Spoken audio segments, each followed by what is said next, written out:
Well, hello everybody. You're probably wondering what happened to the Hauntworld YouTube channel.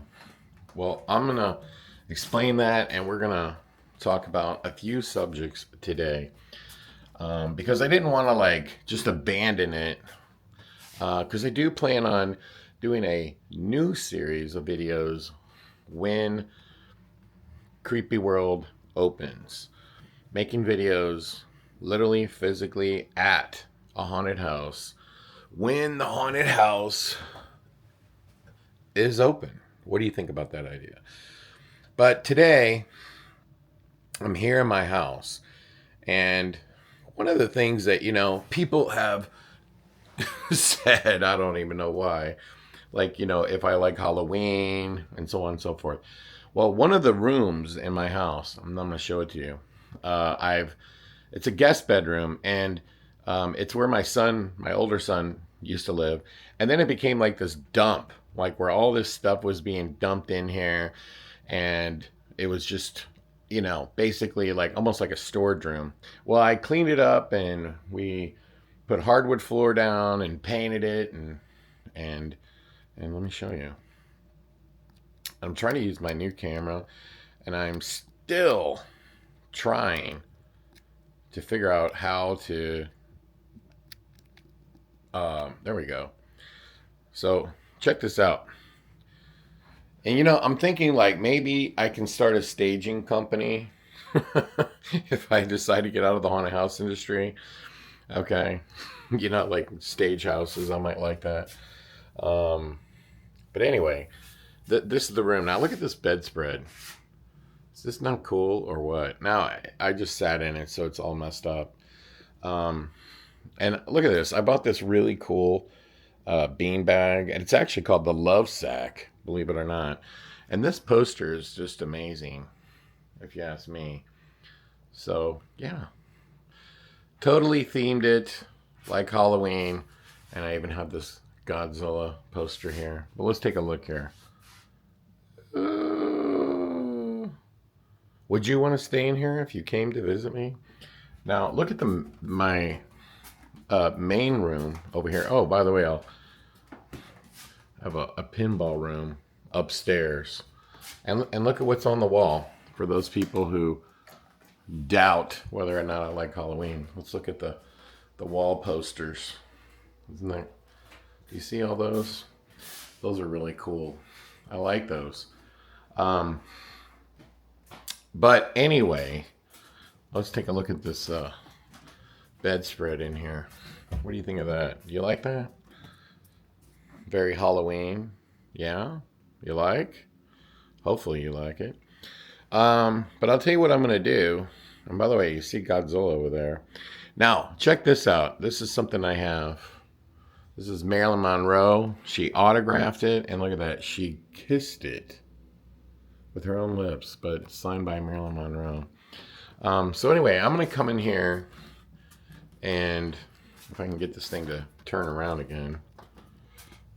There we go. And I'm going to sit in this bean bag. You ready? Ugh! There we go. Now I'm sitting in a beanbag. So I'm gonna make some videos coming up. I'm planning on going to Mask Fest, Horror Hound Weekend, and I'm gonna also visit the Dent Schoolhouse while it's open and make a video there. And in addition to all that, uh, this has been a really hard summer. Uh, we have a lot of problems at Creepy World that we're trying to get through, and I think we're almost there. And so we're getting there. And this was a really hard rebuild for the darkness because so much stuff was done. A new haunt, uh, expanding the gift store, adding the giant monsters in the horror museum area, building the secret bar, adding the new scenes. It's just plus building a new escape room. Plus we renovated the mini golf. It's just been overwhelming, and so it kind of is what it is. You know what I'm saying? And but this is uh, you know, been really focused on uh, updating the website, getting social media stuff put together, um, just getting all your ducks lined up in a row. This takes a lot of work, a lot of work. And so this is really what I've been focused on. And it's actually for me been a very boring summer. I haven't really gone anywhere. Haven't been going to concerts or anything like I like doing those. I think I've only been to one concert. It was Train, so it is what it is. Um, but I'm excited to get through the haunted house season, and I'm excited to get to the haunted house season because we've just been pouring through cash, just pouring through it, which is what a lot of haunts do when they're trying to get open. Um, and, and so I do plan on making more videos. I might be going to out of the country, um, traveling. I'm thinking about buying a second house, maybe in Hawaii, maybe in Florida. Who knows? I haven't decided. So, yeah, things are going to, hopefully change a little bit for me going forward. But we are planning on doing a haunt tour.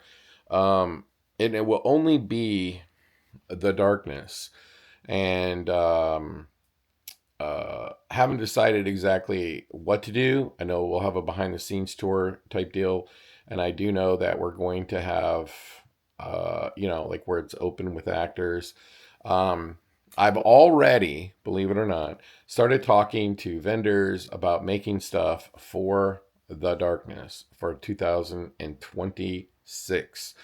The truth of the matter is, though, that the darkness is drastically different from when Transworld even happened.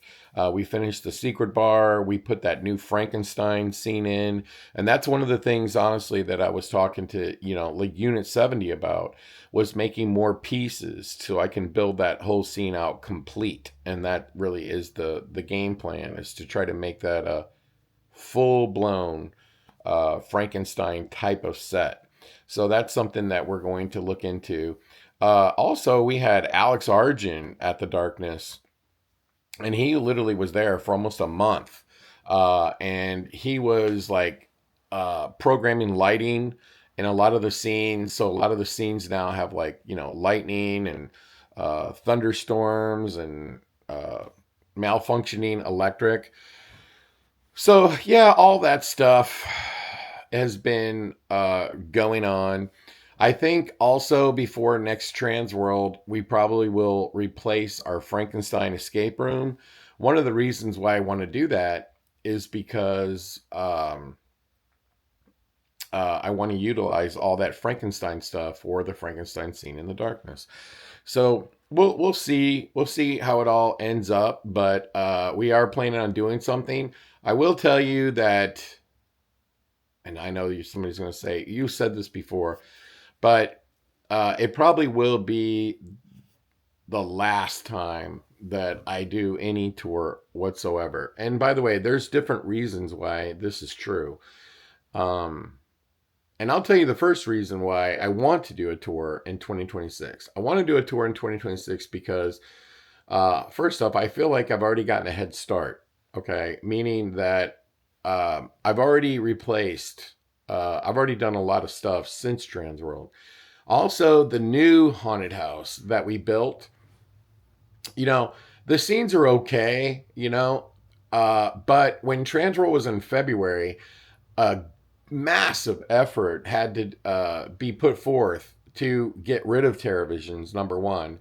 And then number two, the first thing we did was expand the gift store, and we got that all set back up.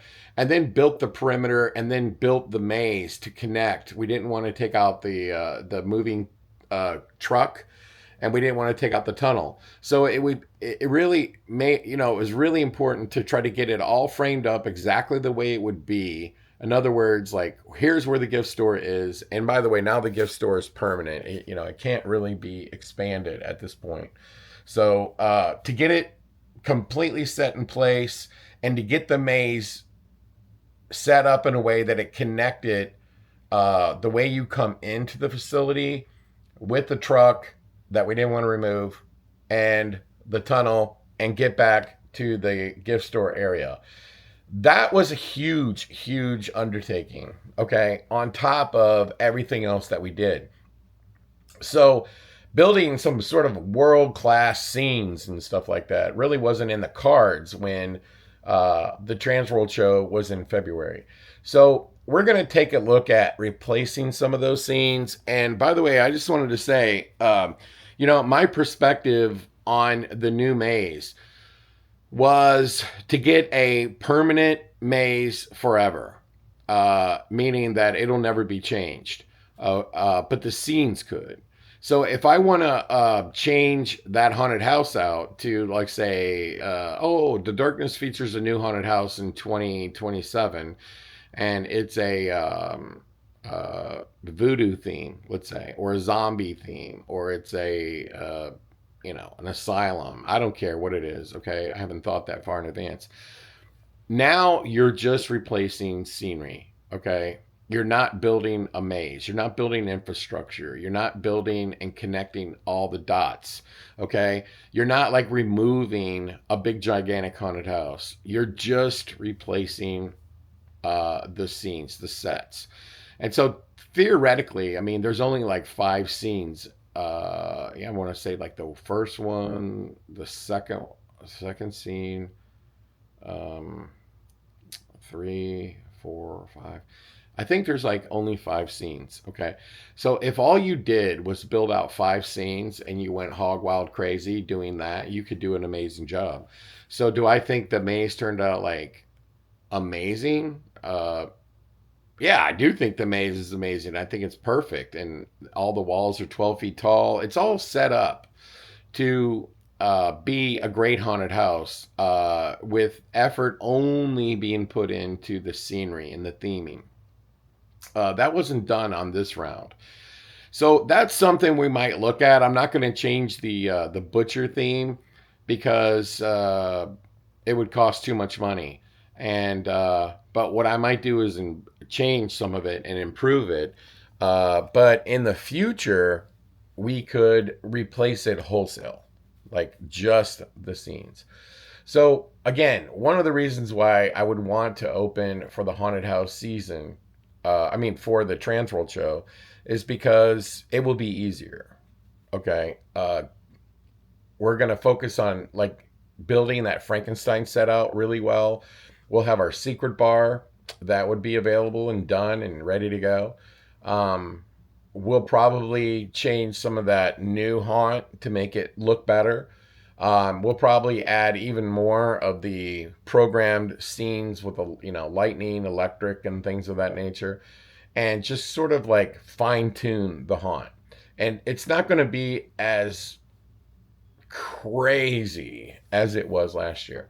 So, and since we've already done a lot of that work, it's not a big deal to have a haunt tour next year.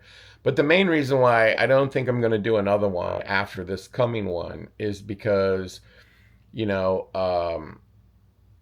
it's a lot of effort, it's a lot of work, it costs a lot of money, and as you get older, like me, you got to start thinking about like, oh, do I really need to spend $300,000 renovating a haunt that doesn't really need it? Okay, so that's kind of where I'm at, and my thought process has always been the same. If you're not doing something massive and overwhelming, then there's no reason to open, because a lot of times the same people come every year.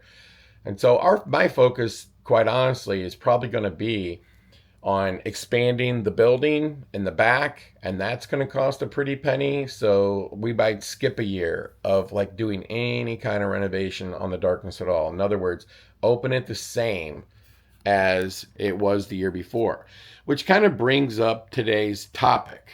Okay, how often should you change your haunted house, and how important is it to do that? And because at Creepy World, we're not doing any changes at all. Uh, and when I say none, it's zero. So this year, the big expenditure was to try to meet all the new codes and update the electric and update like all the things that are needed to get it to where we need to be. Um, and then I think on Creepy World, after we get all this new electric in, which by the way cost around $60,000, all the upgrades that we needed to do, we had to put an alarm system in and everything. I mean, we're well into like $150,000. Okay, and so there's the money right there for a new haunt. And I'm going to tell you something. Like with an amusement park, some years they might not put in new rides because they need to replace roofs, they need to repave parking lots, they need to build maybe a few more bathrooms or a new food stand or whatever. But people don't care about that stuff. Okay, they don't care that you had to spend $1 million in plumbing. Okay, they only care about the rides, but you didn't spend any money on rides. It's the same thing in sports, right? If you don't go out and get new players, new, shiny toys, that's all they care about. They don't care about the long term plan or the infrastructure or, say, the arena needed $100 million in renovations. No, they only care about the end product. Okay. So some years you just have to like bite the bullet and you have to do infrastructure work, whether it's like, oh, I'm going to build a retail store. My buddy, North Carolina, Tony Wogamuth, he's spending a fortune building a gigantic retail store. And that's, I think, is his major new attraction this year. Is it haunted? No. But, I found that a retail store, believe it or not, is kind of an attraction when you do it all out. So I think Spooky Woods customers will really appreciate walking in there, looking at it, and seeing it. It just like really takes the whole attraction to another level. But how often, do we change mazes and scenes, and how important is it to really kind of do it? One of the things I'm going to tell you is that I learned a long, long time ago from visiting Knott's Berry Farm back in the 90s. And they told me, like, okay, we have 7 haunted mazes or 8 haunted mazes or whatever it is. And whatever the oldest one is, that's the one that goes. And then the new one comes in. And then the following year, the newest one, the new oldest one goes out. So they basically kept how many mazes they had every year and would replace the oldest one with something new, a new theme. And that really resonated with me. And so when I thought about like, how do you apply that to the darkness? Well, it's easy to apply it to Creepy World because when you get a maze and it's really, really old, you just get rid of it and you replace it wholesale.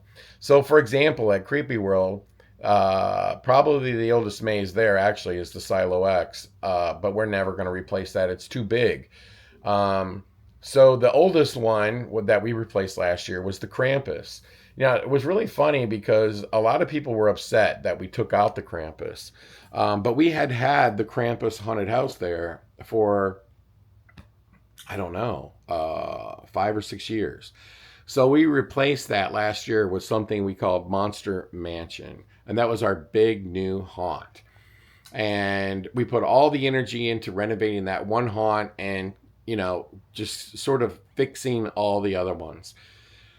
And so every year at Creepy World, we're always replacing the oldest haunt. And quite frankly, when you like all the mazes there, it's hard to really follow that model because you're like, well, wait a minute, this is the favorite one. It's the oldest, but it's the favorite. How can we get rid of it? Well, maybe you can't. But but that's something to kind of go by. I will say that at Creepy World, when I think of all the mazes that are there, do I have a really good idea of which one I would replace? Yeah, I have a really good idea which one I would replace at this point. And maybe even possibly not replace, but totally renovate.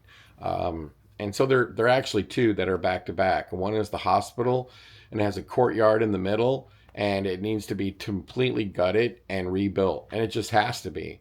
and it's a trailer haunt. They're all connected. And I don't want to move them. But then I came up with an idea. It's a hospital. Let's put ambulances in there, but we'd have to take the whole thing apart, right? No, we'll just crane them in. That's how I figured we would do it now.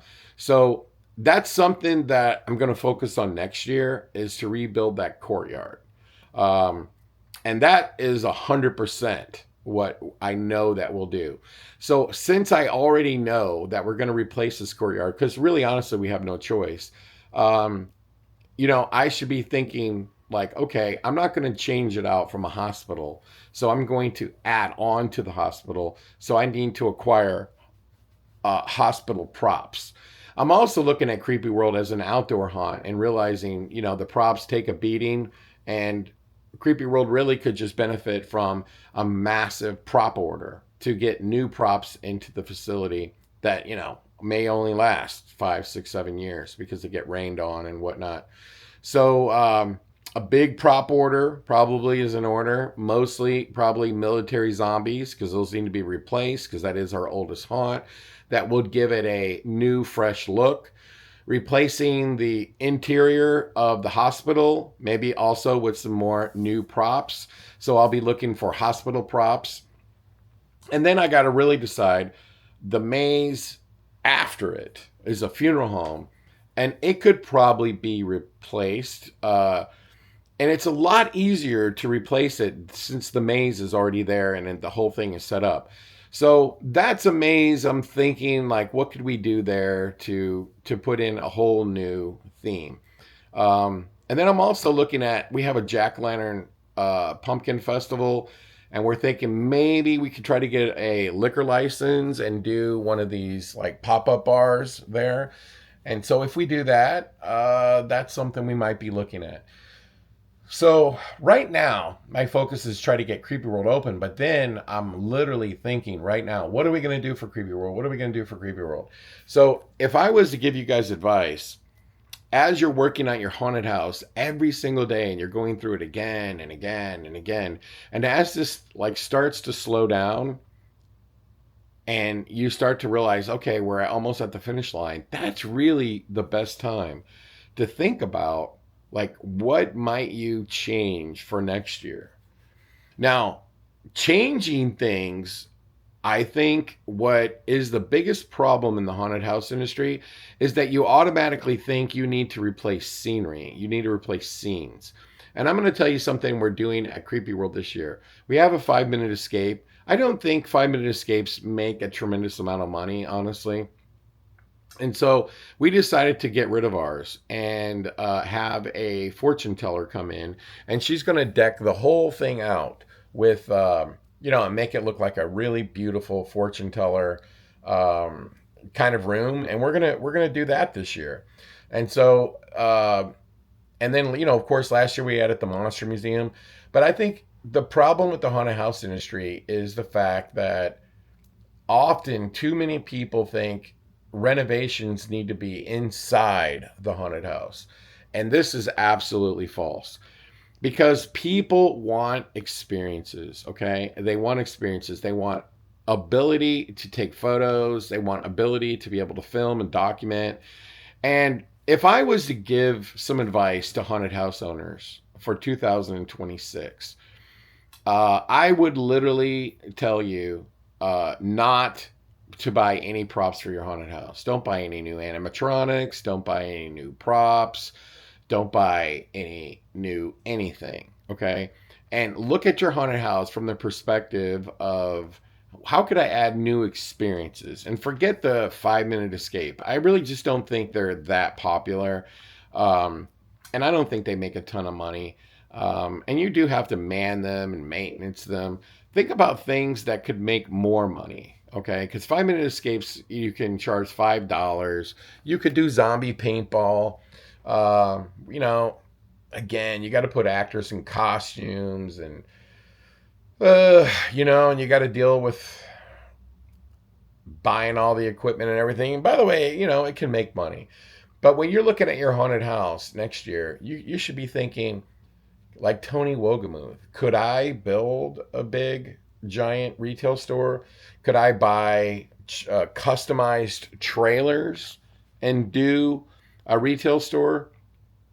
Uh, could I, instead of investing in props and animatronics, like invest in a giant retail store? Could I invest in permanent bathrooms? If you go to IAPA, you'll see people that can build you uh, permanent bathrooms, like on your property. Could I build permanent bathrooms? Okay, would that be worth the investment?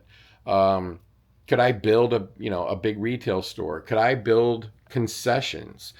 If you go to the Pizza Expo or if you go to, IAPA, you'll find vendors there that sell food trailers and trucks and whatnot, and they're expensive. And you can also find those used online, Facebook, things like that. But like, you could spend 50,000, 60,000, $100,000 on something like this. Would it be worth putting your money into that because you're trying to grow your business? Would it be worth creating, instead of changing anything in your haunted house? And when I say anything, I mean anything.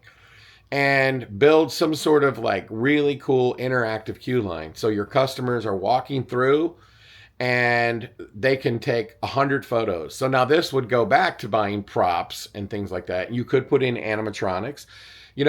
When you think about big animations, like say, for example, from Scare Factory and Unit 70, they're not necessarily scary, but they're really cool. Imagine having those in a queue line where they go off like every 5 minutes and people can stand next to them and make videos of themselves. And there's a big banner in the back of it.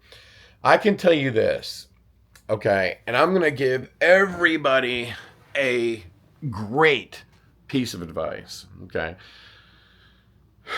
When I had Bo make me that Krampus guy, and I literally told him, like, because I said, hey, I'm going to do a Krampus haunted house at Creepy World. And so I was wondering if you could make me a big Krampus. And he said, what would it do? And I said, I don't know. I hadn't thought about it. And I said, it would be funny if, he had like a sack in one hand over his shoulder or something, with kids' feet and heads poking out of it. And in the other hand, he had a kid like dangling upside down, kicking and screaming because he's going to put him in the sack. And Bo was like, yeah, that would be funny. And I said, yeah, it would be funny. And he says, okay, yeah, I'll make that for you. And I was like, okay. And so he made it, and I picked it up along with a bunch of other Krampus props. And I had no idea that thing would go viral, okay? Because if I was being honest, back when we brought that to the show, I only had like Instagram followers, like, 2,500, 3,000 or 4,000 Twitter followers. Like, I didn't even care about social media, okay? I didn't have a TikTok page, okay? I had a YouTube page. But I didn't think in terms of, that it's important to go viral and things of this nature. I didn't think about that.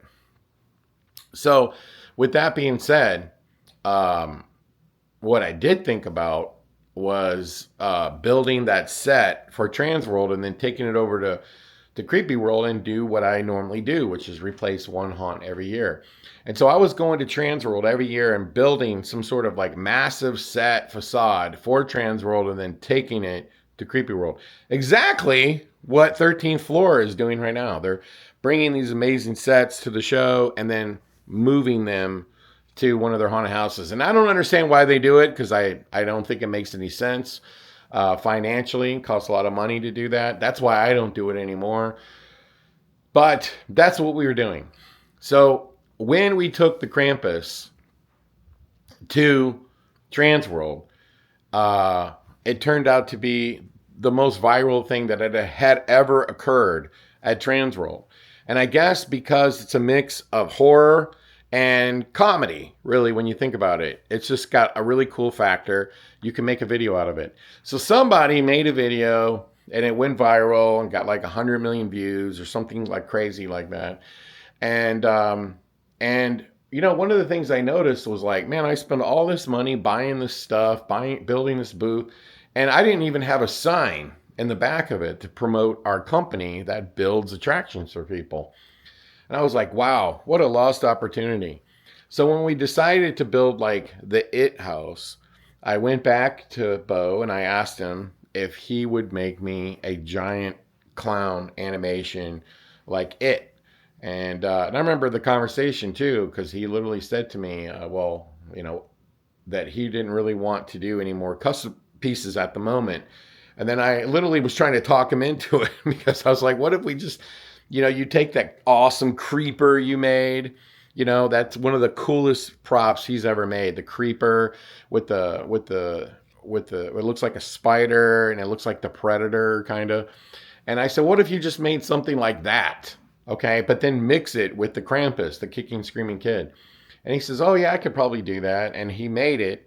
And then when we got it, I made sure this time that I put a sign behind it. And what was crazy was this animation went more viral than the Krampus. But when you look at the video that went viral, you can see the name of my company in the background. And I was getting phone calls from all over the world, people wanting to buy this prop. I mean, it was insane. I'm telling you, it was insane. And so the people who I were serious, I just forwarded them on to Bo. I said, of course we didn't make the prop. You need to call this company. But here's the point of what I'm trying to explain to you. Okay. What would benefit you more? Okay. Spending a bunch of money inside your haunted house, buying props, buying this that most people aren't even going to notice that you put in there. Or like you had some sort of interactive queue line where you had a prop like that you buy from Unit 70 or you buy from like a Scare Factory, a big giant animatronic that the customers can walk right up to, see activate, go off, and then it has your logos in the background. That is why I explained this long story, okay? Because those people are going to put those videos on Instagram. They're going to put them on TikTok. They're going to put them on their Snapchat page. They're going to put them everywhere. And you never know which one could go blow up viral. So when that does happen and it has your name and your logo behind it, would that benefit you more than buying, renovating a scene in your haunted house? You tell me. Leave a comment below and you tell me. I think that investing, and the reason why I brought up the amusement parks, like paving the parking lot, or putting new roofs on. Sometimes you do like infrastructure work. But I think at haunted houses should get out of the mindset that they need to replace scenes in their haunted house and start worrying about how can I create opportunities for my customers to go viral for me. And I can tell you one of the best ways to do it would be to get giant oversized monsters from a company like Unit 70, a company like Scare Factory, and I'm trying to think who else sells oversized monsters. I hear Poison Props might start selling some. But these oversized monsters are probably the best thing you can buy. But if you put them in your haunted house, nobody can really videotape them. But if you created an outdoor interactive queue line, instead of doing even one thing inside your haunted house, I mean, nothing, not a single thing, okay? Imagine for a second in 2026, you said, well, I'm going to buy some very expensive containers and I'm going to do food. And I'm going to buy some really expensive containers that can kind of bundle up together. And remember those old fireworks stands when you were a kid? They were kind of like trailers and they would open up and you would see the fireworks. And you had a retail store. Imagine if you said, well, I'm going to pour the money into getting some big animations and some big photo op props and decking out the queue line with my logo everywhere and hashtags and so on and so forth, so the customers can take lots and lots of photos.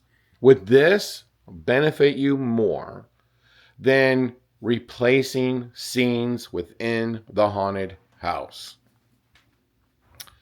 The answer is yes. Okay. And so this topic today was kind of two. It was about how often should you change your haunt and what should you consider changing in 2026. And you should be thinking about this now. I mean, right now. You should be thinking about it today. What am I going to do in 2026? And trust me when I tell you, your customers want more opportunities to create magical moments where they can take photos and pictures and whatnot. And I think this is something that you got to think about. Um, and so when we get back to like, do I want to do another haunt tour?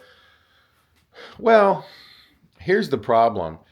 If I kept the darkness rolling and I wanted to pour more money into the fire, it would be to set up some sort of like outdoor interactive queue line that I couldn't probably not set up for Transworld. Okay. So if I was going to do another big add on to the darkness beyond what I'm already going to do in 2026, it would be to theme out the queue line. I think also I'm going to do a little bit more work on the Monster Museum to theme it out and make it more photogenic, more things to take photos of, and to be interactive. This is what I plan on doing. This is what I'm going to do. And so it's just not gonna be something I can set up just for one day. Something you gotta set up and kind of leave up, and I gotta figure all that out.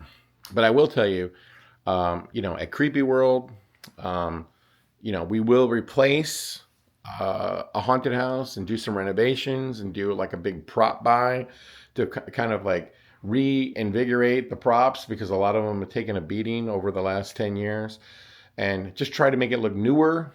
And I think we'll do that. We may not replace the haunt, but we may like completely renovate some so they look new. Okay. But how often should you change your haunt? I can tell you this, like in the darkness, and I've already talked about this before, I think it's very, very important that if you do renovate the scenes in your haunted house, that it's a series of them, like 3 or 4 in a row, not one here, one over there, and one, here and there, because your customers won't know the difference. But do you know what they will know the difference on? If you built an interactive queue line where they took 100,000 photos, or if let's just think about it this way. Some of these haunts out there are massive and gigantic. Could you, on the inside, could you take out 5,000 square feet, just take it off your haunted house? What would be the benefit to that? Well, you would need less actors. The haunted house would be shorter. That means you could get people through it faster. But what if you took that ending 5,000 square feet and put it in a retail store and a whole bunch of giant monsters and just monsters in general that people can run around and take photos of? That would be expensive, to do something that cool. But also, it would give you the bigger bang for the buck. So that's the video. I want to thank everybody. Sorry I haven't made a lot of videos. I do plan on making more coming soon. I got to get back to traveling, and I just haven't been doing that recently. So, but I will get back to it. And so I want to say to everybody, good luck on the Halloween season. I hope everybody does well. I hope you like this video. And remember, the Darkness Haunt Tour will be back, and I can tell you exactly what's going to happen. The secret bar will be up and running. The Frankenstein scene where, we bought that big Frankenstein head, we plan on like completely building that out into Frankenstein's lab. And then we might change a couple of the scenes in the slaughterhouse. Our retail store will be completely stocked now. We got 6 new t-shirt designs this year. This is the most we've ever done in a single year. We've got 6 new ones. And we're going to kind of like redo the horror museum area to make it more photogenic, I think. So that's what we plan on doing. And then Creepy World, we'll get to it, and we're we're going to figure it out, but I am going to figure it out now as I'm going through. I'm going to develop the plan, and I plan on literally reaching out to the vendors and starting to buy things now, and so that we'll have them in time for Transworld. So we'll see what happens. I hope everybody has a great Halloween. Thanks for watching. Like, subscribe, leave a comment, and tell me what you think about what I was saying. Do you think I'm right or do you think I'm wrong? You take care.